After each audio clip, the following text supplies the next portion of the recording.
The following show contains adult content. It's not our intent to offend anyone, but we want to inform you that if you are a child under the age of 18 or get offended easily, this next show may not be for you. The content, opinions, and subject matter of these shows are solely the choice of your show hosts and their guests, and not those of the Entertainment Network or any affiliated stations. Any comments or inquiries should be directed to those show hosts. Thank you for listening.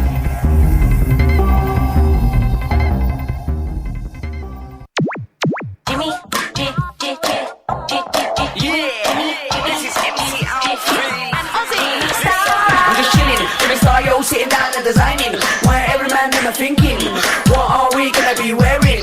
Yo, I'm a Liverpool MC, you can't test me, big up the girls inside the party. Let's get down to crazy Jimmy, big up myself and known as Alfie, the one and only, the Turkish MC. Always love the clothes of Jimmy. Bitch, I'm your one I wanna be, Jimmy Star's new celebrity. We'll take you out. Hello, and welcome to the Jimmy Star Show with Ron Russell.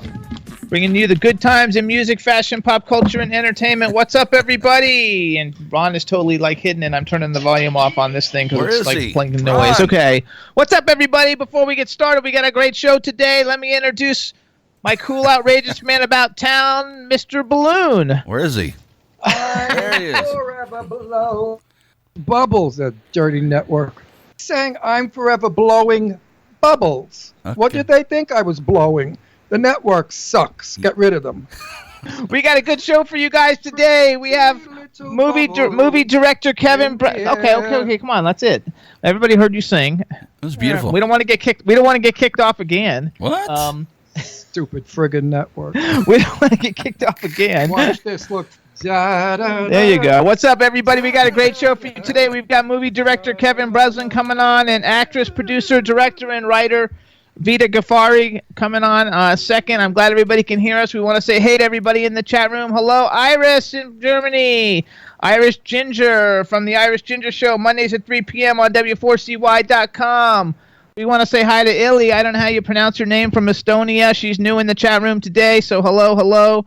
And I don't know who else is in there because I can't tell. But hello, everybody. Thanks for tuning in. It's a big switch for me from Time Warner Cable, professional studio with professional people and camera people and sound people and this people and that people. Now there's no people. No paycheck, no people. There's no paycheck and no. That's just the way it works. What are you doing here, Ron? We people. Chad, do you notice though that everybody Skypes now? I don't know if you noticed that, but every major television show is Skype. Every major show now is doing Skype interviews us, even though we started it first. And I'm pretty sure that they have their crew that goes out with their computers and their trucks, and they set it up on their time and make sure that they're getting it okay between each other. And, I'm sure they don't use somebody else's equipment all the time. I'm going back to cable TV. So anyway, what happened? Chad, is the video there, Chad, or no? I'm giving it a refresh, see what happens. Okay. All right, everybody. So we're going to have a good time today. It's a bad internet day, but we'll push on. Yeah, well, that's all we can do. What does this look like? This looks like all those morons out there doing selfies. Watch. That's nice. Wait, yes, right there. All right, we got it. Post it. Oh, out of here, my face. There it is. Oh, Jesus, I look like I'm drunk. Oh, my Lord, I look like it's St. Patrick's Day instead of St. Valentine's Day. Does everyone out there know that St. Patrick was Italiano? Isn't that something? I wish I could have told my father and mother that St. Patrick was Italian. Maybe they would have been kinder to the Irish people. Back in the 1940s and 50s, the Irish and the Italians did not get along. And when an Italian boy married an Irish girl, oh my God, all hell broke loose, or vice versa. Thank God now all that nonsense is over. And now we're starting to see black people marrying white people and gay people marrying each other. So it's kind of nice to see that everybody can get married today. There you go. Not just one set. Anyway, I got to do the Liz Lauren thing because she is my dearest friend. She will be coming on the show if we could sober her up so she could sit up and make sense when she speaks. That may take some time. Wow. I'm sending her to a 12-step program. Maybe that'll help her. But anyway, Danae Montague King, the creator and the founder of the fabulous stuff I throw on my mug to look young, the cream, all that junk I have to do, treatments and this is really annoying, but it pays off because you do look 30 years younger, was given a mink coat in Russia, where he's working right now promoting his skin line. And one of the guys there gave him a mink coat. I'm sure he gave him the mink coat out of friendship, no questions asked, no, you don't have to do anything for it. Well, Liz Lauren got very jealous because she heard that Danae Montague King got a mink jacket and she got nothing. So she played around with this guy and he gave her a mink coat. And he told her it's faux mink. And she was thrilled to pieces. So when she saw Danae King, she said to him, honey, my coat's full length. And Danae turned around and said, yeah, but mine is mink. She said, but mine is better mink because it's French. It's called faux. Now, I mean, no offense to Liz. She really didn't get to become the Tsarina of Palm Springs with her brains. We go about 3 feet lower. That's where she got her talent, and that's how come she became the Tsarina. Now the problem is, when I was I'm the Duke of Palm Springs, okay? And my Duchess was Taya Gill, the movie actress. Well, Taya sort of disappeared. She went to Mars or somewhere else. And now they don't have a Duchess. So they're suggesting that I leave my post as Duke and I become the Duchess and Jimmy will become the Duke. But they don't realize that in drag, I look like an old woman. Women don't age as well as men. Men can get handsome as they get older with lines, wrinkles, hanging necks, chins, looking like an old teabag. But women, when they get to look that way, don't look attractive anymore. So for all you women out there that are like 75, if you want to see how young and handsome you could be, put on a mustache, comb your hair like a man, and you'll see that you become a very handsome person. So now we have to figure it out. Is Ron Russell going to be the Duchess of Palm Springs? This is the Emerald City, by the way. That thing. Okay, keep going, because nobody knows what you're talking about. Oh, I don't care. They listen anyway. People listen. Anybody that listens to our show has really nothing else to do. They're either nailed to a wall or they're whatever. But this is dragging, though. I can't get into it because it's so stupid. Drew, help me. He can't help you. He's in the chow. Well, Drew is involved with this. He says you always look beautiful. No, but whoever Yusu Chow is, I don't know who that is, says I'm a saggy teabag. And Morley's in the chat room. What's up, Morley? How you doing, Morley? Well, he cut me off my little conversation. So I was going to say to everyone out there, should I become the Duchess of Palm Springs with the Emerald City group? Kingdom Info is the Twitter. What is it? I don't know, but they're Emerald Kingdom. We're going to have Liz Lauren come on if we can get her to, speak intelligently and act nice. We'll get her on, and then she'll explain it all. Anyway, so I have suitors. I've always got suitors, but I have a guy now who's an Arab from some Arab country who emailed me, private messaged me in Facebook and said he's in love with me and he wants to marry me, and will I go there and live like, I guess, in a burqa, which I refuse to wear a burqa. But anyway, I want him to know, and if he watches the show like he says he does, listen, Ali, whatever the frig your name is, what part of I'm married do you not understand? That's what I would like to know. I'm happily married to Jimmy Starr, not interested in getting divorced and marrying anybody and living in a burqa in some Arabic country that soon probably Trump will blow up anyway. So I don't want to be there. That's that.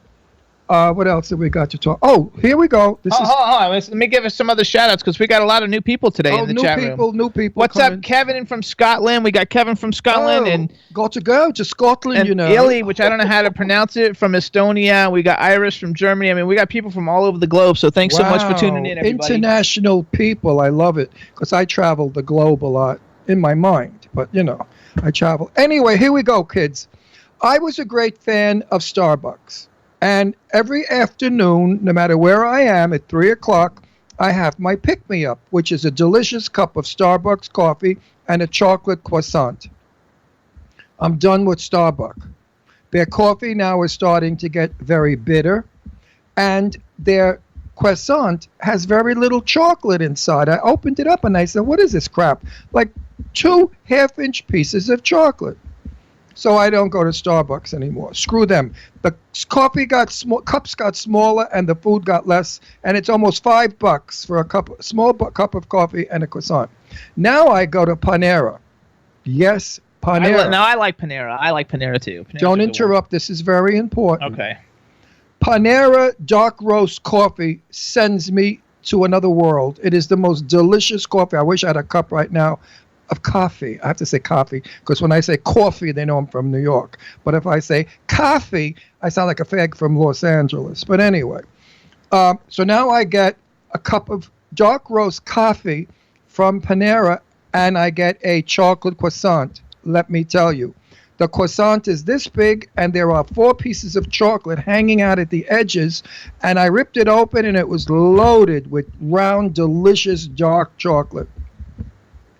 So, folks, and that's $4.90 something, and again, almost $5. Imagine, years ago, 10 cents for a cup of coffee, and a croissant was 15 cents. Quarter you got fixed. Today, $5. Anyway, that's just like going to the grocery store, though. Did I speak to you? Never, doesn't make any difference. You into this conversation, doesn't sir? make any difference. You don't get to buy anything in the grocery store either. Like when you go, everything's anyway, $5. Listen to me, kids, everybody out there who I love.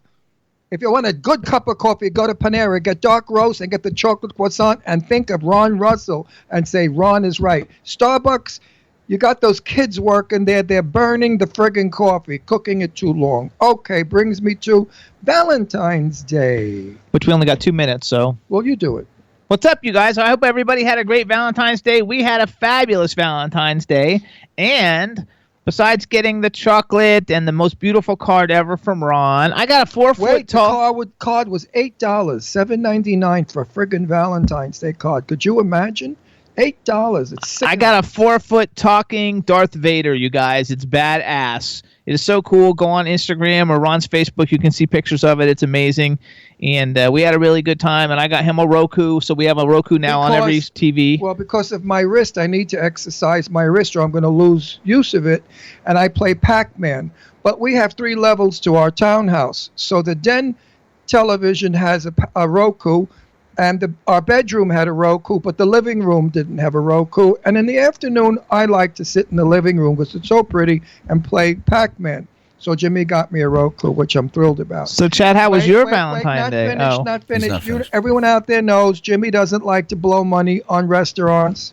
Jimmy likes to go to diners and McDonald's and Chipotle, whatever it's called, Chipotle's, whatever that Mexican place is. Chipotle.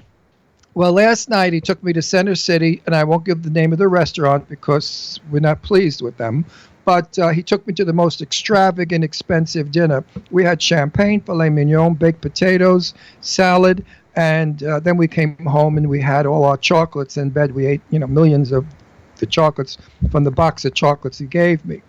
The restaurant is a very snobby one. It's in Center City. It's right in the park area. It's in a fabulous hotel. But don't ever do that, folks, because it's not romantic. Go to a cheesy little dump somewhere in an alley where they're going to sing, Italian songs. It was very much like I was at a wedding. The food was adequate. The portions were like maybe you could wish they were bigger, but not really. But it was a wonderful evening, and it cost Jimmy about $370 or whatever, $350. He won't even tell me how much, I'm assuming, because he's crying about it. All right, everybody. Now we want to welcome to the Jimmy Star Show with Ron Russell, the super talented and fabulous director, Mr. Kevin Breslin. Hello and welcome to the show. Thank you for having me, guys. How are you? Our cool, outrageous man about town co-host, Mr. Ron Russell. Hi, how are you? Are you in any relationship to somebody who I'm crazy about?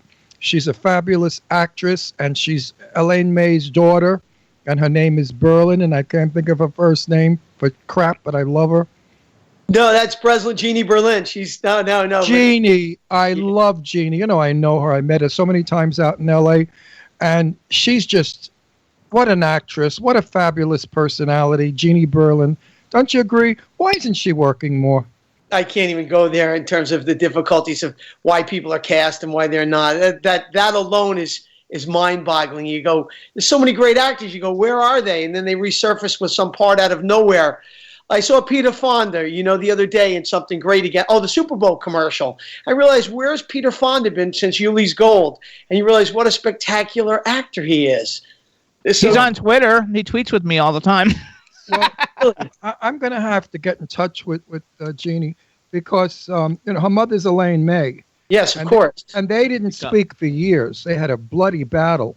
And Jeannie was very affected by it, and that's what happened. That's why she left film for a while, but she's back. I've seen her in one thing, and she was superb. I mean, she's a natural. She's visually different than everybody. Her voice is fabulous. So hire her the next time you do a movie. Come on. You know something? You planted a thought in my head. I'm serious. And then tell Jenny Ron Russell's was responsible, so she gives me a big kiss when I see her. I love the girl. I've spent hours with her bullshitting, and she's phenomenal. Genius, intelligent. Oh my God, is she intelligent? Hold on. We have to finish though. Hold on, because I know he went into everything without. Okay, so this is Ron. Then we got the man behind the boards, Mr. Chad Murphy. Hey, Kevin. Good to have you. Hey, Chad. How are you? Doing well. And then we have a chat room full of people. So say hello to everybody in the chat room. Hey, everybody. Pleasure to meet you all. There you go. All right, so tell us where, because I tried to tell Ron, I told him that we did a test Skype yesterday and that you were in Brooklyn someplace and near the water, and then I couldn't remember where you told me you were, and he was guessing all these things, and I was like, it's none of those. It's a different one. I was born on Columbia Street. In Brooklyn, in Red Hook. Brooklyn Heights, Red Hook. Columbia Street, Brooklyn Heights, yeah. It's funny you say that. It also runs into the Red Hook projects. That's where I was born. I was in the Red Hood projects last night across the street having dinner at a place, and I'm not big on plugging places, but a place called Pizza Moto, which is extraordinary. It's funny you say that. I was born in 1940, and in 1940, the Red Hook projects were the new thing that they built for poor people or for people of working class, whatever. And my parents took an apartment there. And when I go back there, I just fall in love with it because I remember all the little parks and Coffee Park. I love Brooklyn still. It's funny that you said that. The movie I made, BlowTorch, takes place 10 blocks from there in Sunset Park, which shoulders Red Hook, which is right through the tunnel from Manhattan. So if the audience doesn't understand the geography of this, there's a tunnel between the tip of Manhattan and Brooklyn. You go under the tunnel. It's about a mile tunnel in Brooklyn, and therein lies where you were born, and therein lies the film I just made, all the streets of Brooklyn, the old gritty streets of Brooklyn. I think my address was 440 Columbia Street. Columbia Street. And across the street was the Italian club where all the mafia hung out. All the wise guys were there. And my father used to go there, play cards with his friends. Yeah. Anyway. Those were good days.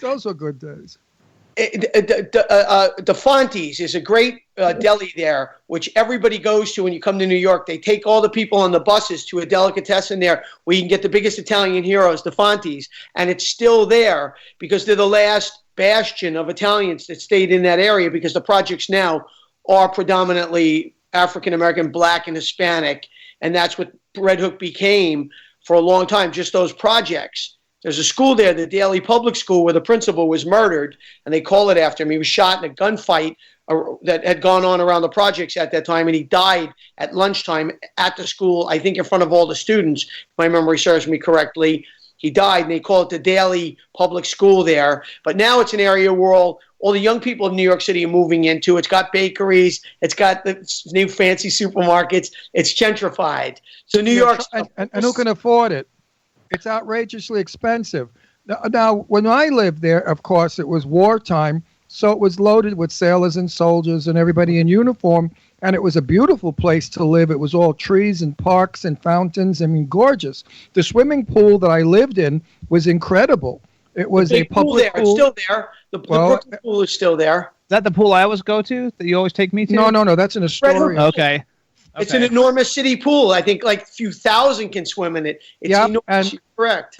And my father, who was a champion swimmer, used to show off and go on the highest part of the diving board and do all kinds of stuff. And then one day he went down and hit his ear, and he didn't take care of it, and he had to have an operation on his ear because he got, I forgot what they call it, something when you damage your ear. But I have a lot of memories of that. Yeah, I have my accent, People say you have such a New York accent. I say, no, it's Brooklyn. And I go back to listen. I don't want to be like L.A. And we're moving back to Palm Springs. And I'm so afraid that I'm going to say the dog and the water.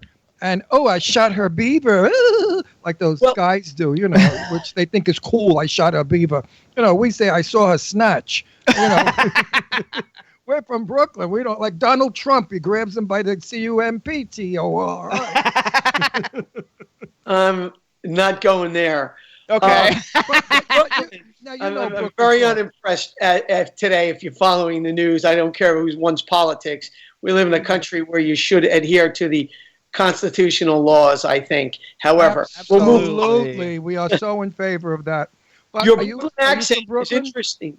Are you from Brooklyn? I live where I live. You asked that. I live at the end of Flatbush Avenue, which is the ocean, ostensibly Rockaway, which is the ocean in New York. It's at the tip of Brooklyn, which most people probably go, there's ocean in New York. Yes, 7 miles directly right out from Manhattan is the ocean, and that's where I am, in the epicenter of where Hurricane Sandy hit.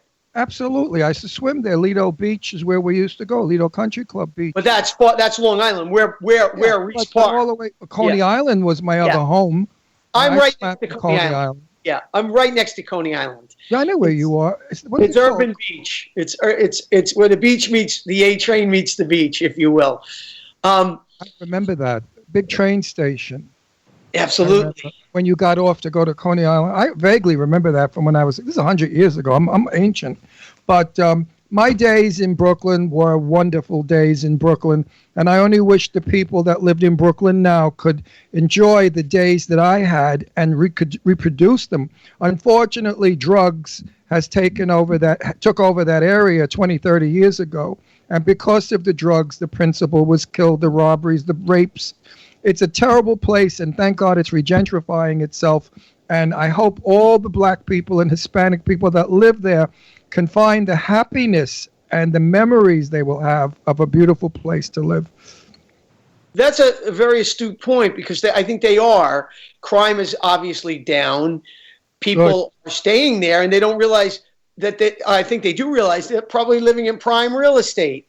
Prime as they deservedly should. And I don't believe, due to the greed in the city, that anybody should be kicked out of their houses because of their income. Because we now live in a city where it's unattainable unless you have an enormous salary. It's very, very difficult. And even then it's difficult, which is, you brought up drugs. And we were all talking about the movie I made, BlowTorch, and it was based in that area, unfortunately, on drugs. Teenagers and drugs. What else can you base it on? Miss America? I mean, she doesn't come from that. Miss America will never come from the Red Hook Project. You never know. Well, she would never stand a chance. Why not? Wait, let's go. Let's go back to that. Though, hold on. First of all, I want to say, because everybody in the chat room is commenting about how well you're lit and how well they can see you, which is how nice. Looking you are, and I want to compliment you. You have the sweetest smile. If I met you privately, I would like you immediately as a friend. You have a very warm, happy, friendly, inviting in friendship smile. I got to tell you, see, I smile like shit. I look like a snake when I smile. So I never smile. That's okay. So everybody, first of all, this is Kevin Breslin. You can follow him on Twitter at Kevin Breslin, KevinBreslin. You can go to BreslinFilms.com, and you can go to Facebook.com, BlowTorch Media. Movie. Is it Breslin Media? Yeah, BreslinMedia.com. You got to change your Twitter, because I took that off of your Twitter. We'll change. It was changed. Okay, we'll go on. On your little Twitter thing, it says, okay, so it's BreslinMedia.com, everybody. I screwed that one up, and he's going to change his Twitter after this show. Now I'm going to look at it. That's for sure. I don't want to. I want to go right into his movie. No, I know. Hold on. So go to Facebook.com, BlowTorch Movie. You guys like the page. And now we're going to talk a little bit about the movie. Let me tell you. One question I want to ask. Where did you get the title from? BlowTorch. Where the frig did that come from? People were using crack, and they were having trouble with lighters. And at the time, I paid attention.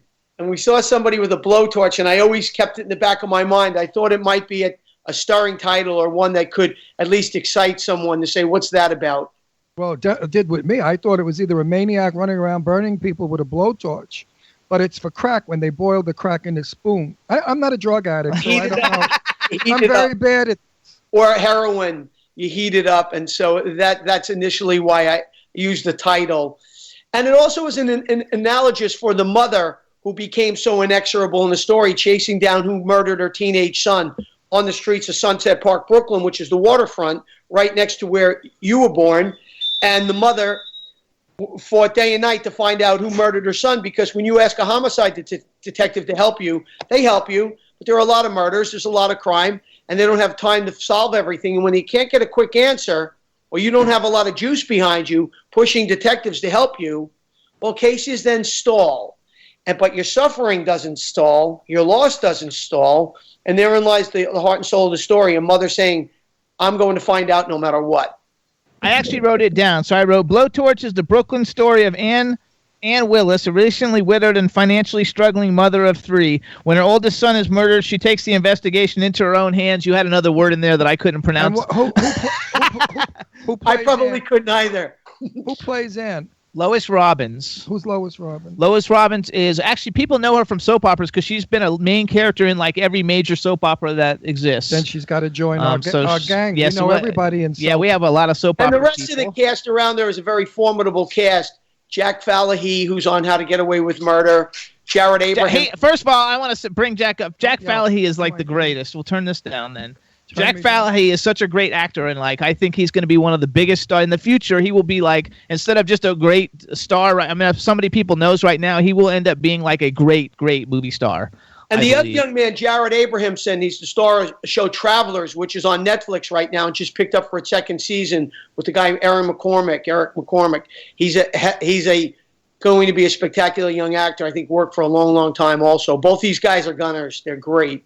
They're solid. Haven't seen young actors like this in a while. Did you do a lot of location shots?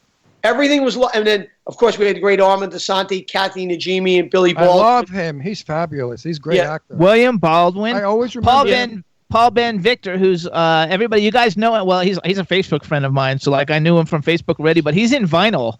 Which I don't know if Vinyl's coming back or not. But Paul Vinyl was great. And I still remember Asante when he played Napoleon. My God, was he incredible as Napoleon. Well, he's incredible in this also. He's a very fast actor. Fabulous. He's one of the when I talk about an actor, I talk about an actor. And, of course, the Baldwin brother, which one is it? Billy. Oh, Billy Baldwin. Yeah, he's good. Very good cast. Now, answer me a question real quick. When am I going to see this? I'm dying to see it. It's available now. We could have watched it last night. We're going to watch it. Go on iTunes, Vudu, Amazon. Hang on a minute. I got to make a date. Are we busy tonight? Oh, I don't know, but we can watch it. Like I wanted to watch it the other night, but you didn't want to watch anything that might be violent. And I said it might be violent. Since I haven't seen it, I didn't know if it was violent. In Brooklyn, if it's his and it's in Brooklyn, I'm going to watch it like I was one of them. It's my home you're talking about. Sunset Park used to be where everybody went to make love. My sister made out with her sailors and her soldiers that she used to date. Everybody made out in Sunset Park. It's the Erie Factory streets, the forgotten streets, the last almost bastion of where you would imagine working class situation to happen in New York. And the best Statue of Liberty view. Yes, it is. You can see it right there. You could touch it. You could reach out and touch it. Absolutely. I love that. That area is cleaning up, They're putting some fabulous restaurants down there, 5-star, very expensive restaurants under the Brooklyn Bridge, the one I used to always go to. Who is it? The steakhouse. What's the famous name? Under the Brooklyn Bridge, the steakhouse. Been there forever. Since 1938 or something. Famous. The steaks are unbelievable. They come from South America. I can't think of it either. I'm 76. I'm lucky I remember how to pee in the morning. Peter Luger's. Huh? Peter Luger's. Peter Luger's, of course. How could we forget Peter Luger's? Hang on. So here's what I want to do, though. Chad. I had a birthday dinner there a month ago. Yes, Captain. It's outrageously expensive, but the food is great. No, you want to know? In fairness to Luger's, it really isn't. It's actually fairly priced for a spectacular night. You're kidding. No, I heard it had gone up really. They cleaned it up, got fancy schmancy, and now they charge. Well, I guess if you're going to eat filet mignon, it's going to be $60, $70. What do you call 60 or 70 for a steak? Cheap or medium? In New York, unfortunately, it's the going price. Right. So, I'm from the olden days when you can get filet mignon, potatoes, and stuff for $3.98, and leave the $1.50 tip. And the guy was wiping your ass as you were leaving. He was so grateful for the $1.50. Now hold on. All right. Hold on. So, Chad. Hi, Captain. Chad, you have like I sent you 2 trailers, a 30-second one and a 15-second one. We're going to play them both, but let's do the 30-second one first. I'm watching your movie tonight. Okay, so hold on. So, Kevin, you introduce this, and just hang on. It's only 30 seconds. He's going to play it so everybody can see it, and then we'll come back and talk about it. We don't get to see it. Yeah, you do. Oh, we do get to see it? Yeah. It's on a delay, though. That's okay. All right, so, Kevin, go ahead and introduce it. You look at the other monitor. The trailer is going to show you the characters and give you a fast, quick take to excite you to want to take a look at the picture. You know, it's a gritty blue-collar kitchen table drama, kitchen sink drama, an independent one that you won't see made by the studios because it just doesn't have any special effects in it. So, but it has heart and soul in real New York. And are you using real Brooklyn dialogue? Most of the actors, all New York actors, they all knew how to act. Brooklyn. See, I'll hear it if they don't speak Brooklynese. I'll hear it. But you're messing up the whole intro here. Not. I'm giving some interest to it. I want people to pay attention. All right, so you just say here's the trailer for BlowTorch the movie or something like that. Here's the trailer for BlowTorch the movie. There you go. Chad's laughing. Why are you laughing? I didn't screw up and say. He's laughing. What you think I was saying? The movie's called Blow. My son was a good kid. You say you never saw Dave that night? He didn't tell me what he was doing. Detective Hogan, so how's it going? You keep waltzing in here trying to figure out who killed your son, the drug dealer. We've got other priorities right now. She's making me nervous, you know? I mean, she bothers me day and night, and she knows. Stop trying to play cop. You're in way over here. Police!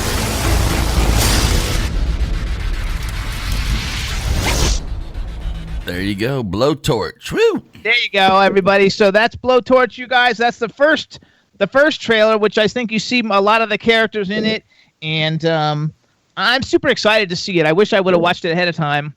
It's all right. How do I know? But you didn't give me the lowdown on this. I said the guest is coming on, and this is his movie. And I'm supposed to be a fucking mind reader. And no, it was shot in Brooklyn, in my there neighborhood. It is, though. You can see part of it there because it's on a delay. There's Paul Vin. I love that 30-second trailer, though, is really good because it really does show everybody that's in the film just about. Good. I mean, it's got all the characters in it, so you got to love it. Good edit. I'm an actor also. I wish I was in your movie. I would have been thrilled to do it. I could have. Speaking with you, I can definitely see a part for you immediately. No, seriously, and I give you the next one. The real Brooklyn accent. When I talk Brooklyn, yeah, on the next one. There's no more Brooklyn accents alive. See, most New Yorkers are from somewhere else now. No. So I'm strict.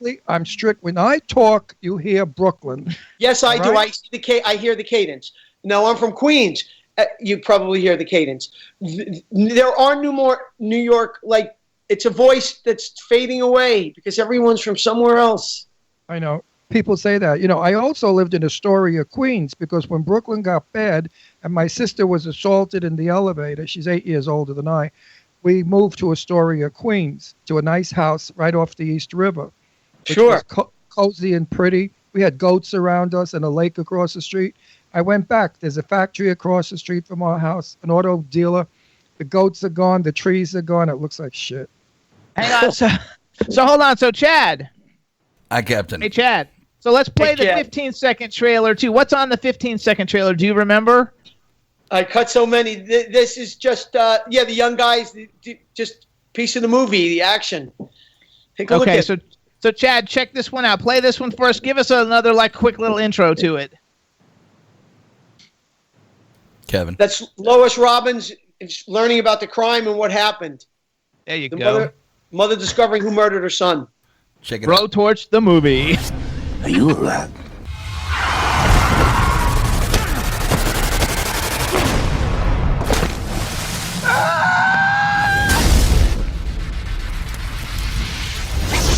There you go, BlowTorch. There you go. And when did you shoot this film? November. We shot this in October and November, and I had just lived through Hurricane Sandy, and I was sleeping on the floor of someone's house because my house, unfortunately, was flooded with 6 feet of ocean, and I was sleeping on the floor of someone else's house 3 hours a night, and we were on a 6-day schedule for 20 days, and you'd be surprised, when you have energy and you're making a picture and you're working hard, you go to work, but you don't realize till the end of it, where did you get that energy to do that? And when you're making an independent film, not that money is an issue, but it is. You don't have time for retakes. Right. No, you don't have to. You know why I think you're a good director? Because you're talky. You talk a lot. And that's what you need in a director, someone who talks a lot. I don't care for these directors that say, well, hit your spot, do your lines, have a good day. That's not a director. I like a director like you who would tell me the nitty-gritty of what I'm doing wrong. Like, don't grab your crotch and scratch it while you're on camera. Yes. However, the actors that I cast were so good that was the beauty of it. I didn't have to do as much as one would assume, thankfully, because Armand Desante is so fast and good. And Billy Baldwin and Paul Van Victor and Kathy Najimy, these are all seasoned pros. Oh, she was in it too? Yeah, Kathy Najimy. I love her to pieces. Oh, my God, I love big her. New York cast. And I'd like, if the women are watching this show, to go watch this because Kathy plays a small but very effective part of Lois Robin's best friend, and they play waitresses in an Italian restaurant in Brooklyn. Another great actress. Another girl that could do it. Like, she can make you laugh. She can make you cry. I wish I was at your cast party. I would have interviewing it. We would have put it on our local channel. I would have done a wonderful job interviewing all your stars. I'm sure you would have. And I didn't have to do much because they were so good that they actually helped me. Who wrote it? I wrote this. It's the first one. That's why you backed off. Most writers, if you don't use every word they wrote, they have a shit fit. And they yell because they say, that's not my movie anymore. That's not my story. He changed the whole concept by using that line. Now, you wrote it, so you were open-minded to the actor. I did a film not long ago that the director should have been shot. The script was disgraceful. And I played a tough cop from Brooklyn. So I used my Brooklyn accent, and I disregarded his script because it was terrible. A tough cop from Brooklyn doesn't do like, oh, darn huck, shuck, oh, darn heck. You don't do that. They shot it in Pittsburgh. That's how they talk in Pittsburgh. So I use my Brooklyn accent. Like, don't ask me about it. I don't need your bullshit anymore. Forget about it. What are you talking about? And they just looked at me like I was an alien, like I was speaking Martian. But if you see this dog of a film, don't even bring it up. Why do you even bring it up? Because it's the last piece of junk that I did. And I don't want people to think. I don't want people to think that's what I do. That's okay. Nobody saw it. But you should look. We shelved it. It's gone. My first movie was with Sophia Loren and Tab Hunter, so that made up good. There you go. My very first movie I ever made was 19 years old. Let's push this back out. Okay, hold on, everybody. So first of all, you want to go because you have a cool website, even though I had it wrong. BreslinMedia.com. You have clips of all the different cool things that you've done on there. Your documentaries. You have a shortlisted Academy Award documentary that won the Telly Award called Living for 32. Yes, that was an important documentary I made about guns with a young man at Virginia Tech, Colin Goddard, that was shot 6 times in the room when Cho shot him. And Colin saved a girl underneath him. He told her, don't move, play dead. Kid has a coolness that I don't know where he got it. He said it was beyond terrifying. It's much shorter how fast it happens than anyone can ever imagine. And even if you had a gun in the room, he said, you wouldn't have been able to use it. He took 6 bullets. He's still alive. He's an amazing human being. And I made a film about him, and it was a couple of years ago up for an Academy Award, shortlisted for one. But more importantly, Showtime took that. And I've made documentaries my whole life. And this is the first BlowTorch I decided I want to cross over and do fiction because it's quite expansive for the mind, a beautiful thing to try to work on. Yeah, but I don't think I'm going to like you as a fiction writer or director. I think I'm going to love you as what the work you do now because so nonfiction, you mean? Nonfiction. Yeah, I got it. Because so many people try to do what you're doing, and it comes off so corny, so hideous, and crappy. They just don't get it. When they did Saturday Night Fever with Travolta, they had Fran Drescher there to do the little dance part. Nobody talks Queens like Fran Drescher does. No, they don't. I mean, she made it happen. And in so many movies that I see, like one with a very good friend of mine, I won't give you her name, but she's a beautiful blonde, and she was married to Alan Ladd's son. So there you go, figure it out. She tried to do a Brooklyn accent or a New York accent, and oh my God, it was so sad. It was just corny and terrible. Don't do it if you don't do it well. Really not an easy accent to do because you do sound like a D's, Dems, and Dozers, and it's not so much D's, Dems, and Does. What it is we all came from Italian parents. And my father spoke broken English terribly. And as I was learning English I was a baby, all my friends, their fathers and mothers were Italian. So it's like, in Italian, we use half of the words. We say, dammi la cosa over there, get me the thing, So we heard that all our lives. So when we speak Brooklyn, it's because it's Italian. It's Italian people making mistakes. They taught us their broken accent. He's right, though. You really do have a nice smile when you're sitting there smiling. Isn't and he nice? Don't you want to be his So hold on, though, because I like you. I want to be your friend. Okay, hang on, you guys. So, okay. You got a wife, a girlfriend? I have a wife. Oh, I was going to fix you up with a beautiful girl, I know. I have a beautiful wife. I'm happy. Well, if ever you get rid of her, I got a beautiful girl. Don't do that. Okay, hold on. Shut up. It's a joke. I know it's a See, joke. That's Brooklyn humor. Jimmy's from Florida. He's a redneck. He has no sense of humor whatsoever. I just don't want you, pawning people off on the guests. Oh, shut the fuck up. It's a joke. He got my message. He knows. Hold on, but I was trying to promote his other stuff, and you got in the way. So he's got this documentary, You Guys Living for 32. You want to see it? And he also has a documentary called While We Watch, which is the first time we met him. He was on the show promoting the first documentary before we were television. You haven't, because you weren't on the show then. I would have remembered. It's called Well, you wouldn't have seen him anyway, so you wouldn't have known. I'm going to watch your movie tonight. So hang on, I'm let me finish. I'm going to text message you what I think. I'm expecting, my friend, a movie that I'm going to be aghast about. I'm going to say, wow, is that a good film? So it's called... And then I'll tell everybody next week what I thought. Okay, hold on. So it's called While We Watch. You want to go to his Breslin Media... To answer your thing there, with the story about a woman, it's so hard, to get a mother to take, from a guy's perspective, to believe in the power of a woman alone was a hard enough thing to sell. It would have been easier to put a male in the lead chasing down a young guy versus a mother. No, and we've to done that a understand million the nuances times. of a woman, I tried to give it all I could and respect a woman and understand what a woman would go through with such immense loss. Listen to me. I think that was smart. Hang on, boys. I had an aunt that was as fierce as anybody could be. If you ever touched her children, she would track you down and tear your lungs out and shove them up your ass. That's how tough she was. That was a Brooklyn woman. She was a Sicilian. My mother, who was from America, 9th Avenue, Hell's Kitchen, another tough broad. If you touched her children, she'd wipe the street with you. So you have a good character there because it's believable. Your woman is tracking down this son of a bitch. It's so totally believable. It's a perfect cast. You did a beautiful casting. But women are dismissed now as when they start getting in the way of like a New York City Police Department investigation. You become maybe a thorn in the cop's side saying, let me handle my job. Let me do my job. Don't interfere. You're an amateur. Stay out of it. Go home. We'll call you. And then weeks turn into months. Months turn into a year or two. And you start losing your mind every night trying to sleep saying, my son's murdered and no one's telling me a thing.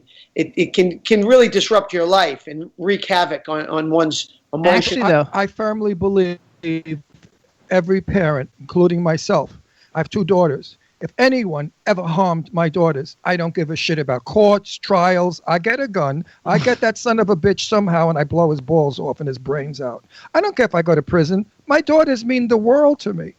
I mean, they're the reason I live. I can't live without my kids. Anybody harm them? I think that's every parent's feel. You got kids? Yes, of course. Oh, supposing, God forbid, somebody went and hurt your kid. Yes. You immediately you realize how protective you are and how you have to be. That's your most precious thing in life. If you don't, I think there's something wrong with you. I think that you may be spineless, and that's not a good thing. There's very few films, though, that actually have the woman as the person who does that. I mean, I recently saw a movie. I don't remember what it's called, maybe Lila and Eve, but it has the lady from How to Get Away with Murder and Jennifer Lopez, where they're like, grieving parents that go after the people who killed their children. And many years ago, who's the blonde? Jodie Foster did it in The One, I think, or something. Yeah. I think it was called The One. But I mean, it's really something that you've actually written it in a way that it's not like every other movie because nobody else is really doing it. So you're kind of like at the beginning. Get a major release? How come you? I don't know. It's got a major release though via this avenue via video on demand through Momentum Films, which is a major distributor. And they felt that they could do better in this market distributing it this way. Momentum's part of E1, which is an enormous distributor. They're the biggest there is in terms of video on demand. So yeah, but again, you got to have a lot of money and know who to bribe and schmear to get where you want to go. I needed a big lead in the Lois Robbins part, the mother's part, and unfortunately, the actresses with the casting agents demand so much money. It just didn't work that way. And when the piece fell in place, you know what? We said, let's go with the cast. If you would have gotten Hillary Clinton to play the part of the mother, your film would have been international in 2 seconds. She's too old. No, she's not. I mean, that's what it's all about. It's about name and fame. The bigger your Jimmy, come on, how many movies have you produced? And I won't tell you the names of the people that Jimmy contacted for the I talked to him about it offline. I don't want the world to know about it. But the salaries they were asking are absolutely. Who the fuck do you think you are? It's the agents, and I'm not knocking them. However, it's the agents and lawyers. If you would get to the talent on your own, half the time they say, "Oh my God, this is fantastic." That's what I tell them all the time. I had a TV show on Time Warner Cable in L.A., all right? Ran 4 years. I interviewed all the greatest celebrities of Hollywood, from Jane Russell to Cliff Robertson to Lauren Bacall. You name them, I did it. And you know how I got them all? I called them on their private phone. I made sure I got their numbers from who knew them. And I called them up. Even Betty Bacall was the best. Lauren friggin' Bacall? Are you kidding? Who gets out for an interview? And the interview I got was outrageous. They liked me because I called them up and I said, hey, listen, I'm Ron Russell. I'm a friend of Jane Russell. She gave me your number. I'd like you to come on my show. My show's not like anybody else's. It's called Set the Record Straight, which means whatever's been said about you in your life, if it's bullshit, come on the show and set that record straight. And they all flipped over it. They said, oh, I'd love to. The manager. Well, it is a business, and a lot of people depend on getting paid, so it becomes complex, unfortunately. And that's why it takes so long to get something done. By the time this one's free contractually or that one's free, it becomes the morass of it all. Producers have to be very thick-skinned people. I have a good friend of mine. She is a major star, and she received a script years ago. Well, she's dead now. I can give her a name, Betty Davis. And she received a script years ago, and it was called Gone with the Wind. And she said, well, it is Gone with the Wind. It's a piece of junk. Why was Betty Davis so angry with directors or didn't like most directors she worked with? Because she was ahead of the times, as she said. She said, I did some of the work they do today, and I wasn't permitted. They wanted me to worry more about what I looked like and my camera angle than the fury that was in me. She said, when I did a scene, especially the scene with Paul Henreid in Now Voyager, she said it was ridiculous how kind I was and caring of his wife. It's not realistic.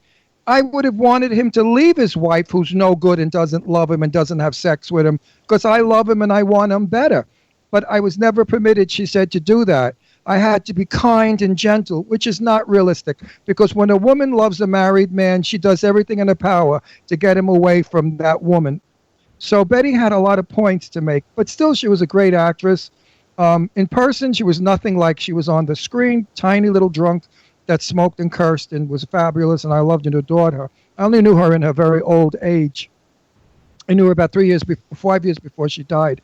She could have taught so much to Hollywood today.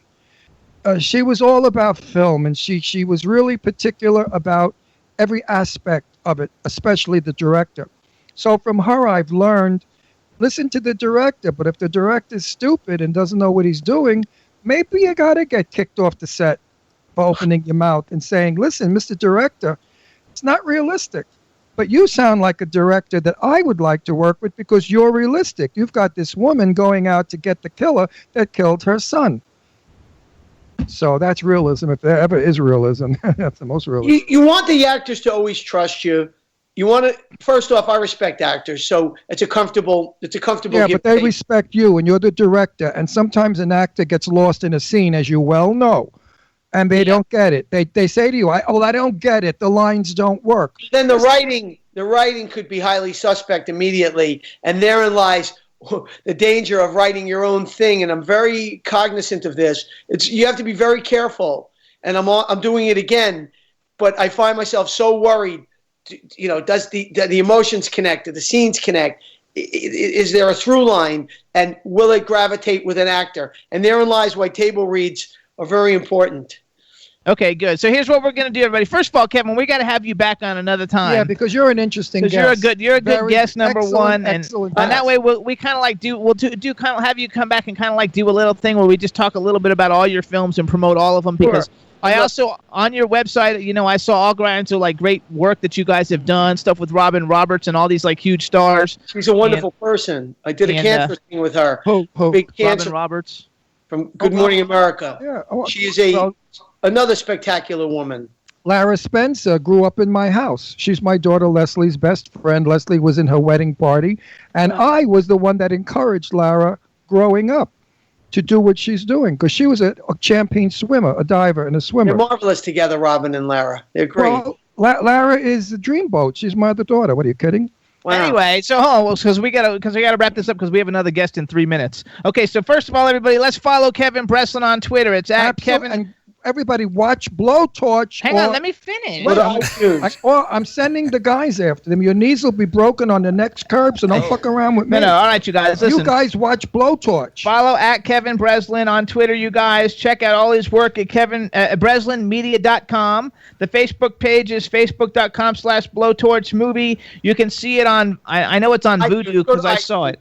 iTunes, Vudu. Amazon, it's all there. It's Amazon, it's everywhere. Is it only released digitally right now? Yes, digitally and streaming right now. I think in Europe they're going to put it out theatrically in limited markets. Okay. That's an independent film, guys. You fight for your life when you make an independent film, and you pray that all people will take a look at it, especially women, and tell other women to watch it because it's a woman fighting for her own rights. Right? But you'll make some money now because I understand a lot of guys that go on these little Roku's and things, they make a pretty good, decent living. If everybody watches your show, what do you get, like 15 cents a view or something? $1.50, some stupid amount, but it adds. If 1 million people watch you, I'm not going to tell you that anyway. No, but if 1 million people watch you at $1 each, it's $1 million bucks. So the idea. So get back. I'd love to talk to you about one other quick little thing. Go to Nicki Minaj on Instagram and look at Quinn Breslin and bullying. And Nicki Minaj did a wonderful thing on Nicki Minaj Instagram with Quinn Breslin about anti-bullying. Anybody out there being bullied, it's a cause I believe in. Don't take it. Stand up, yell and scream. Tell everybody till they're deaf that you're not taking it. Don't lay down. Don't recede. Don't hide in a corner. Open your mouth and yell and scream. And go to Nicki Minaj on Instagram with Quinn Breslin and see what she said about bullies. Absolutely. I have beaten the shit out of many people because of bullying. I have a lousy, ugly thing. It's insidious, and there's many terrible things going on in the world. But unfortunately, young people are very sensitive, and they don't open their mouths, or they keep it to themselves. Why? I don't know why. We might not be constructed like that, but many people are, and I'm here to tell them, don't speak up. When young people are gay, they commit suicide. Reach out to me. They commit suicide because they can't take the disgrace that people make them feel. Gay, straight, lonely, hurt, sensitive. I don't think it's just gay. In fact, I think it's anything to do with someone that may be sensitive. So, Kevin, thank you so much, Kevin. Everybody. Check out BlowTorch the movie. Woo! Bye, everybody. BlowTorch. Ciao. Thanks. Later, Kevin. Ciao, Kevin. Thank you. So we're behind. Chad, let's call our next guest. Go ahead and let him talk. I'll get your guest while he talks. Sure, blame me. Well, he's holding Liz Lauren's legs open, and the fumes are knocking all the wires out. Yeah. They're saying it's the Jimmy Star Show, Star Wars Day. Jimmy Star Show Wars Day. No, it's Liz Lauren, that bitch. She's causing trouble again. Blame the god of the net, it says. I'm going to throw all of her secondhand shoes out that she wears as she gets in these stores of poopy. There we go. All right, everybody. So now we're calling Vida Ghaffari. Ghaffari like safari. That's how she told me. Goes. Her name is Vida Ghaffari. With a D. Ghaffari. Vida. Ghaffari. Yeah, but Vida is life. Okay. Que vida bella. Vida. Oh, flattery will get you everywhere. Oh my gosh. Okay. We've been having a lot of technical difficulties that we never have. Once in a while we have one little glitch, but we've been having lots of glitches. So just bear with us, and if we have to, we'll piece it all together. Do you believe in witchcraft? You know, I don't believe in witchcraft, but I do have some, Sufi heritage, like mystics. Oh, we have a friend, Liz Lauren, who's a witch. Yeah. But if you put a B in front of it, you've really got her coin. You're very funny. Okay, she's my dearest friend, and she's a guy. that her drag thing is Sophia Loren, and she looks exactly like Sophia Loren. Wow. Go to her webpage. You'll freak out when you see it. What is it again? Liz Lauren. No, that's not her webpage. I don't know what her webpage is. Well, you can't tell people to go to their webpage if you don't know what the webpage is. What's Liz's... Anyway, okay, thing? don't worry about it. Okay. Here's what we're going to do. All right, so now we're going to do a new intro now that we know that we can hear you and everything, and hopefully we don't have any technical difficulties. So now we want to welcome you guys to the Jimmy Star Show with Ron Russell, the fabulously talented and beautiful Vida Ghaffari. Hello and welcome to the show. Oh, thank you, you wonderful gents. It's such an honor to be on your show. You guys are so accomplished, and you're so on point, and you've just been so welcoming to me. And many thanks for the press release, for the nice advertisement on your website. You guys are incredible forces of nature. I can't wait till you bring that energy to California. Now we can hang up. Hold on, first we have to introduce you to everybody. First, wait, let me say something before we go on Roku camera. No, we already have started Roku. You just messed it up. Hey, Yeah, I want to tell her. That was for the Roku. Listen to me. When I was in Pompeii, I went into somebody's house, of course, that was covered with lava, and they uncovered it. There was a mosaic picture of a beautiful woman of the era. You could have been her. Oh, my God. You look like a Roman. Are you Italian? Vida, you Persian. But it was Persian. The thing with the Greeks. It was the Greeks, so you never know. I could have Greek heritage. I got to do 32andMe. Yeah, no. You definitely have a classical neoclassical face. You could play a Pompeii, a Romanesque. You could be anything in that area. Interesting face. I love your face. Oh, thank you. No, God, really. Don't get crazy. Like you? Why can't there be straight men like you? Because I would have not been single on Valentine's Day. Because straight men only think of pussy. They don't know there's anything else. They don't go beyond that. They don't go. They're just thinking of how they're going to get in, when they're going to get in, and how they're going to get in. And how quickly, how rapidly. Right, they get out.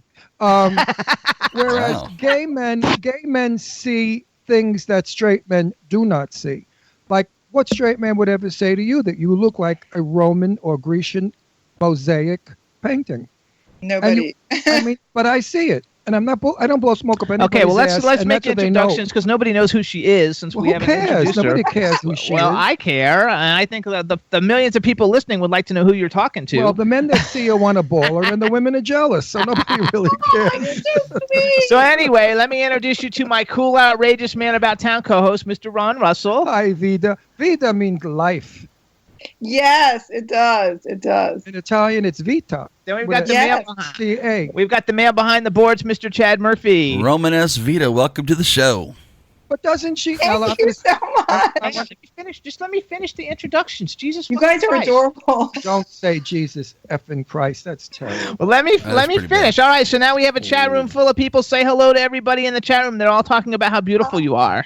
Oh, you guys, I just have lip gloss on, so I'm in my home, so I'm very unmade up, but I should have been more made up because you have millions of viewers, right? Well, we can picture you with lipstick, false eyelashes, makeup, a push-up bra, and crotchless panties, and I'm sure you look fabulous. I've never owned a pair of those in my life.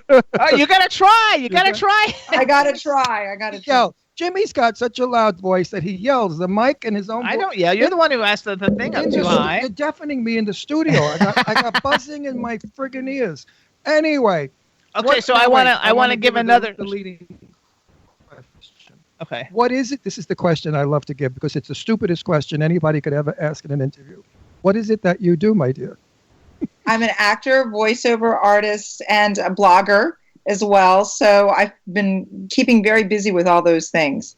Also, though, I wrote because on IMDb you have producer credits, director credits, writer credits. So you're like a jack of everything entertainment. Yeah, jack of all trades. What is it saying? Master of none. Master of none. Yeah. My mother used to say that to me. She'd say, "You're a jack of all trades and a master of none." And I used to have an answer for it, which of course I won't do on And everybody television. in the chat room is saying how both of our guests today have the best lighting that we can see them both really well. So this is true. That's fantastic. And you know what? I agree with them because sometimes the guests come on, they have poor lighting and their personalities are poor. And I'm wondering if there's a connection that they make themselves darker because they're ashamed or they're They're insecure. I doubt it. Well, I find all the people that come on bright are bright personalities. Let's look at it. Could be. It could be. You never Right, know. Chad? I'm not going to take it away. I like So I want to know, how do you know Ken Pettigrew? I was on his show years ago. He is a character with a Yes, capital. he is. We love him. He's been a friend for years. We both kind of started at the same time. We love on radio. Like he had his show when I was on W4CY, and we met on Twitter, and we talk on the phone all the time. And he's like, I mean, he's like way wild and political and everything, you know. So his show is way blast right now with the way that. I'm sure he is. I have asked Ken millions of times, Ken, I want to be on your show, and he doesn't even answer because he knows he and I on the show, we're off the air. There's no way they're going to ever. They will be sued, shot, and off the air. Ken and I together, nobody could take. He's a fabulous guy. He really is. I love him. Yes. We love him to death, and he's been like, every time he sees a tweet with your name mentioned in it, he like makes comments on Twitter. So I just wanted to know how you guys know, and we'll give him a shout out. What's up, Ken Pettigrew? Yay! Hey, Ken, I want to come on your show, Ken. Yeah, just have him come on your show. No politics, though, right? You don't. I don't do politics because I'm very upset with the world today. The way California and New York are fighting, it's dreadful. We got what we got. We make the best of things we have because we're Americans, and American people know how to make the best of what they have. The Second World War was proof of that. We were being killed by Japan and Germany, 2 wars trying to devastate us, and we survived and we won. So people, let's get together. Divided, we lose. Together, we conquer. That's the truth. Indeed. I hate this. Facebook, nobody's talking to each other. Everybody's getting rid of everybody. What is this insanity? I don't give a shit who's the president. They're all full of shit. You know what I mean? Yeah, but some have more shit than others. Excuse my French. I know that. But you have to deal with it because this is what was dealt to the people. I mean, exactly. That's a very good point. I don't dislike Donald Trump. I think his wife is magnificent. You called him Donald Trump. Trump. I think Melania is absolutely breathtaking, magnificent, a lady, and the way she dresses, every drag queen wishes they could look like her. God. No, it's true. She dresses magnificent. But she certainly has enough money. Absolutely. Well, yeah, but you know what? The money can't buy taste, right? I know what, but you know what? The one that was there before, Obama's wife, she had the same money and not the same taste. No, she didn't have the same money, nowhere near. What are you talking about, baby? What do you think those gowns cost? Drag queens buy $3,000. Okay, well, Melania lives in a $100 million apartment. Listen, Obama doesn't have $100 million. No, but I don't care about any of that. Good taste you can get for $29.99 at Marshalls. In Marshalls. So it's a matter of good taste. I know plenty of Beverly Hills women that I know, old bags like me. Sometimes we go to lunch together, and some of them look ridiculous. Vida has one owns the Four Seasons Hotel. Okay, now she's going to kill me. That doesn't matter. Vida has. Vida has great taste. If you guys go on her IMDb, you can see her IMDb picture is the cutest picture on the planet. You really do. You're so adorable. Oh, you guys are so like that picture. That picture would be like, that's the picture you should be using though for like getting all your dates and stuff, because like that's just like the hottest. You just look so adorable and so approachable and so good looking, and you don't look like a bitch in that picture either. Well, she's not a bitch. I know she's not, but people don't know. I think a bitch though. I think things would come easier, don't you think? If your men love bitchy women, there's a book. Men love bitches. No, negative goes nowhere. Negative goes to negative, which is negative at the end. Positive goes to positive, which is positive in the end. Listen, I'm 76 years old. I know the difference between negative and positive. At times in my life, I was negative and it went sour.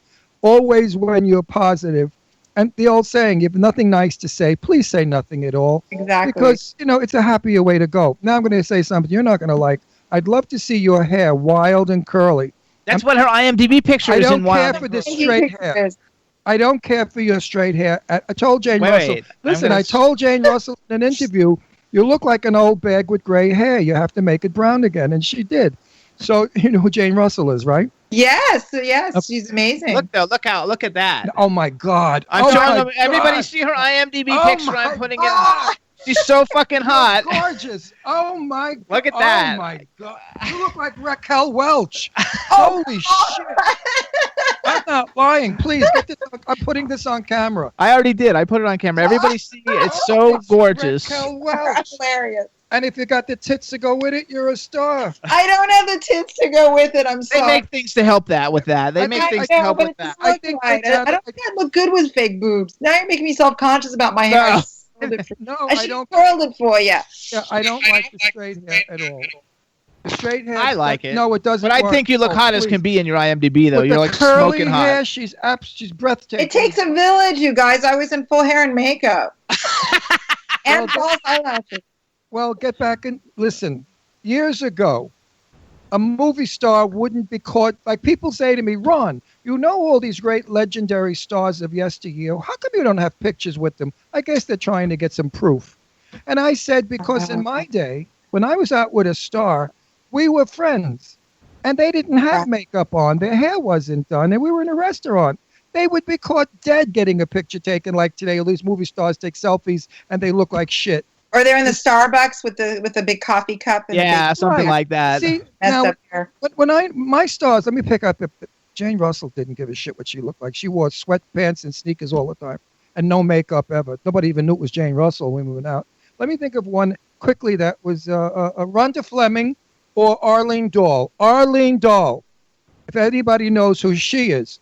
That's Lorenzo Lamas' mom. Right. When I was with her, her hair was done up. Her makeup was full makeup and her clothes were gorgeous. She wouldn't be caught dead in the way the stars are today because the studios groomed them that way. And that's why they were stars. Now, that girl years ago that got out of the car without panties on. Tara Reid or Paris Hilton? And she no, Lindsay Lohan. They called her Fire Crotch. And she opened. And she she opened her legs, and we could see Russia as that vice president bitch, whatever her name was going to say. Sarah Palin. Alaska. She could see Alaska. Russia. That would never have gone in our day. That would never have. People would have shunned away from her, thought she was trash. So all the movie stars, lesbians. Barbara Stanwyck was a lesbian. So many of them. Yes. So many were lesbians. I mean, I knew them all. I knew when they were lesbians. The Lavender Scare, right? Exactly. You've read the book. Well, I know a lot about Hollywood history. I love old things. I have an older dad, so. Read The Sewing Circle. Your dad would have to be older, so. No, but seriously, read Vida. How do you spell that? God, this is like, I'm taking notes from you. You are really something. You bet your ass I was. I'm still rolling. Until I croak, I'm going to roll. Well, now you made me. Oh, yeah. There's a book out called The Sewing Circle. The Sewing Circle. Yes, that was a play. A book. Agnes Moorehead was a lesbian. Yes. From all the women that you, what's her name, who played the mother, the sweetest thing in the world. Marjorie Main was a lesbian. There were so many lesbian people in Hollywood, but they hid it well by dressing feminine. Robert Taylor was a gay man. That's why it was a lavender marriage with Barbara Stanwyck. There were so many lavender marriages, like Rock Hudson had one for 2 minutes, because they didn't want the public to know they were gay. Of course, today that's all different. We know they're gay, and who cares, which is the way it should be. Exactly. But Hollywood protected theirs. You would never be on camera now without makeup and your hair straight. They would have done you exactly like you're in that picture. Now you make me feel terrible. If I ever do an interview with you again, I'm going to go to my Armenian Glam squad and get all done. Listen, if ever you do an interview again, that's with the camera, please put those lashes on, curl your hair. The difference is amazing. You're no one's ever told me that because it's all about like Hollywood cash now. But bullshit. They're doing La La Land. They're trying to think they know how to dance and bring a musical back. I thought it stunk. They're trying to bring back classic Hollywood, though. And now with the president's wife, Melania. How do you say her name? Melania. With her fashion now, all the people are copying the designs, and now they want to wear fancy feminine clothes. When Angelina Jolie did the movie The Tourist, she wore a beautiful beige outfit with a 3/4 sleeve and long leather gloves. So that look is starting to come back. The Jackie O, the elegant woman, the beautiful woman. Thank God the slob is gone. The Hollywood slob, which is what I call them, is gone. Oh. Well, we go to the movies to see pleasant things. We don't go to the movies to see our wives or neighbors. That's a very good point. You're very wise. You're very wise. But I never liked the glove thing. I have big hands, so I don't know if I could pull off the glove thing. Absolutely, you can. With your hair up. Really? Yeah, with your hair up. Oh yeah. With your hair up. Amal Clooney do that? Amal Clooney did that. I don't know if it really looked right though. Well, it's coming back I don't in think she's so fashion good now. looking, The three-quarter. You're way better looking than she is. Oh my God! How come I didn't have George Clooney? You guys, I guess I'm not a human rights lawyer.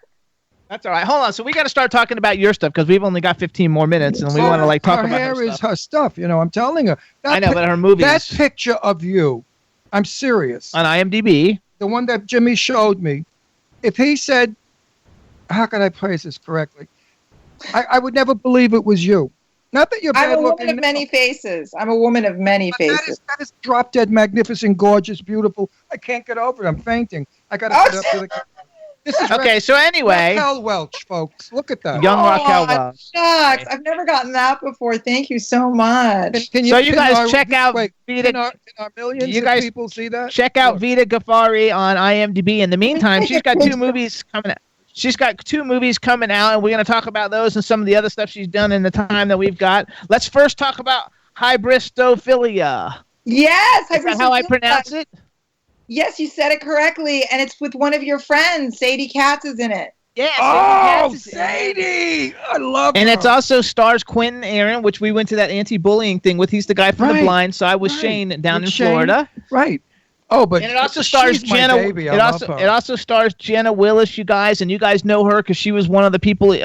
She played Nicole Brown, I think, in the People versus OJ or whatever. The People versus OJ Simpson on TV that won all kinds of awards. That show got nominated for all kinds of things, and so this is a cool movie. And can you tell us a little bit what it's about quickly? Sure. I had a very small role in this. I got my start as a journalist, so I played a roving reporter in this. So my scene was with a Middle Eastern actor. I was interviewing him, Iyad Hajjaj. He's been in Madam Secretary. He's been in all these TV shows, Scandal, I believe. So my scene was with Iyad. There were other well-known actors in the film, rather. Massey Furlan, he was in one of the Batman movies. He's always working on stuff. So it was a great ensemble cast, but my scenes were with, different people. But I did meet everybody at the wrap party. They even brought the baby that played one of the characters as a baby. So the baby was like a year-old baby. So it was really sweet. And so when is this film coming out? Do we know when it's coming out? Oh, the dog just walked through. The premiere is on. The premiere is going to be at the end of the month in March at a Laemmle. It's at the Aria Laemmle on Wilshire in Beverly Hills. And then I hope you guys move by then. But I hope we do too. Well, that would be fun. We're in a townhouse, and the builder is still building. But thank God he'll be out of here in April, and then no one will be able to buy. And believe it or not, he competes with us. He's horrible, this builder. Oh, yes. He finds out what we're selling for and what we're offering. He stole people away from us. He said, I'll give you a free finished basement, if you buy from me. Instead of us. Did you ever hear anything like it in your life? So anyway, once the builder's gone, then they only have to buy resales. Let me tell you, this townhouse in L.A. would have to go for about $2.4 million. Right. If not more. And we're asking nothing. We're asking how much?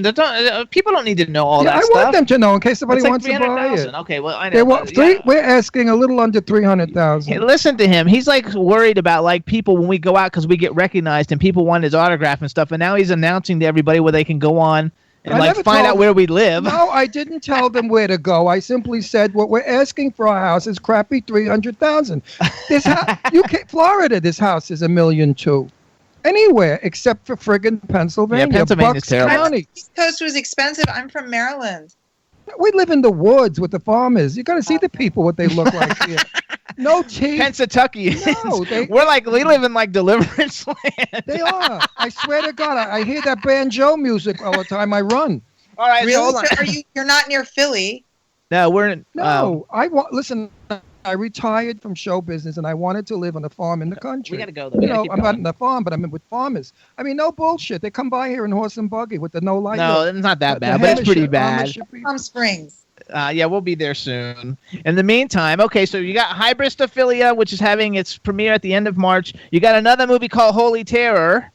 Yes, I'm very excited about Holy Terror. First, I want to give a big shout out to my wonderful publicity guy, Joe Williamson. Joe, what's up, Joe? Thank you, guys. Thank you, Joe. I'm really honored to work on this film. It's a wonderful cast. It's a lot of retro Hollywood people, so you and Ron are familiar. Mel Novak from Bruce Lee's Game of Death, Black Belt Jones. He worked on Tom Horn with Steve McQueen, Yul Brynner. He's just an amazing actor. Very popular in the martial arts cult world, of course. Huge. And he worked on Mannix. Like, all these things, I didn't know about that until Mike Connors died. All these things I didn't know about him. I guess he's just so humble until, like, things happen and you hear about things, and then I realized. So my scenes were with Mel and Christine DeBelle, who's amazing. She was in the original Meatballs with Bill Murray, and she was Jackie Chan's girlfriend in The Big Brawl. And there's also... Yeah, the other one. And then Lisa London also, she's been in a lot of films as well. And I think she was in Dragnet. So it's a great cast I'm with. And it's written, directed, and produced by Rich Mallory. He's very talented. And our cinematographer and one of our big producers was Gregory Hotnaka. And I'm a huge Gregory Hotnaka fan because he's made Samurai Cop 2. He's made some of my favorite indie films like Mad Cowgirl, just as Mad Cow Disease was going crazy around the country. So he's made a lot of classics, Violent Blue, lots of great indie films. So And when is this one coming out? When is this one coming out? Do we know yet or no? It'll be released on Amazon Prime, I believe. I think some distribution in early April. So very excited about that. And it was great working with Christine, with Mel, Scott Butler, Kelly Ryder, Jesse Hublick, just a great cast, Nicole Olson. Everyone was incredible. You also had a little role in The Bay, in an episode of The Bay, right? Yes, I worked with some of your probably favorites, Jackie Zeman and Patrika Darbo. Again, I played a reporter. Jackie Zeman was from General Hospital. We haven't had her on, but in The Bay, from The Bay though, like since that's a series and they have so many cool people, a lot of people that have been on our show. We have you because you've been in it, and the star. Very small role, very small character. Before we lose, hang on, the star of it, Christos Andrews is in it. Charles Shaughnessy is in it. Camden Toy is in it. Sean Kanan is in it. Everybody Sean we love. But listen, before we lose time. We're not going to lose time. We have 8 minutes. 8 minutes is not a lot. I want to invite you to our home in Palm Springs when we have a party. I would be honored. I would love to go to the outlet stores with you guys if there's time. Absolutely. I go to all the. We love those. You don't know what I do. Good ones in Palm Springs. There's like a Jimmy Choo one. Yeah. You know what? I wait for them to go out of business. I got a pair of $650 black leather jeans for $45 at one of the stores in the desert one. It was out of business and they were throwing the stuff out. I'm impressed that you wear leather jeans. I could never. No, wear I would never. But they're not like motorcycle, like S&M jeans. They're like Western jeans. They're like Levi's. You know what I mean? Right. I got to say, you look outstanding for 76. I don't know what's in your closet, Dorian Gray, because you look amazing. Dorian Gray. No, I have to honestly say that bitch Liz Lauren, who's out of drag, is Danae Montague King, is my dearest friend, and his stuff really works. I'm not bullshitting you. Witchcraft stuff or like skincare? DMK. No, skincare. DMK Cosmetics. He gets wrinkled old bags that look like asparagus, and he gets their skin smooth.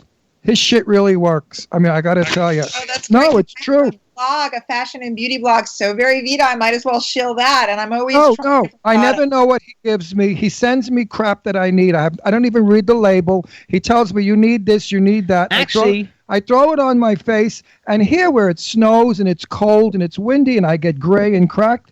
No more. You know what? This stuff is good. I'm not doing a commercial. Go on Twitter and follow Zardrue, CZARDRUE. Right. That's Danae's husband, and because Danae's on Twitter, but I think Zardrue does a lot of it, and so like you could get more of a response from them if you want to get some, if you want to like write up about your fashion blog. Tell us about your blog.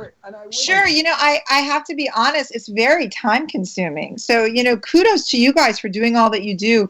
It's basically a fashion and beauty and lifestyle blog, kind of like getting stuff.